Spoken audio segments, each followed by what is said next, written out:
Manuprāt, katra cilvēka dzīvē ļoti lielu lomu ieņem un arī ir ļoti svarīga tieši ģimene. Es gribētu nedaudz parunāt par jūsu bērnību šobrīd, jo, kas interesanti, jūsu filmās bērni piedzīvo dažādas nejaušības un pārpratumus, vēloties izdarīt kaut ko labu. Kāda bija jūsu bērnība? Pats sākums ļoti saulains un gaišs, miera laikā pirms kara.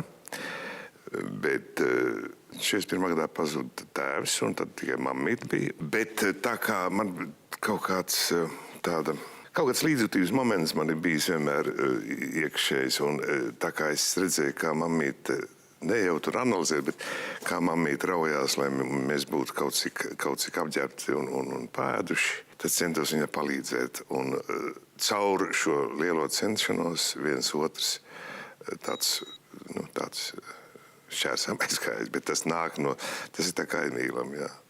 Es atceros, piemēram, vienreiz bija tā, kad mammīte bija darbā, un kā vienmēr un dienā es tur viens pats, un es gribēju viņu iepriecināt, izmazgāt dzīvokli, tas bija stāvvielā 3. stāvā, un es to darīju pa savām zinātniski izgāzes paini ūdens, un tad ar slaucieru lupatiņu. Nu, tas beidzās ar iedomāties, jā. Bet mamma nevienu vārdu man neteica. Nevienu vārdu, viņa saprata to visu. Un vēl daudz šādi gājieni.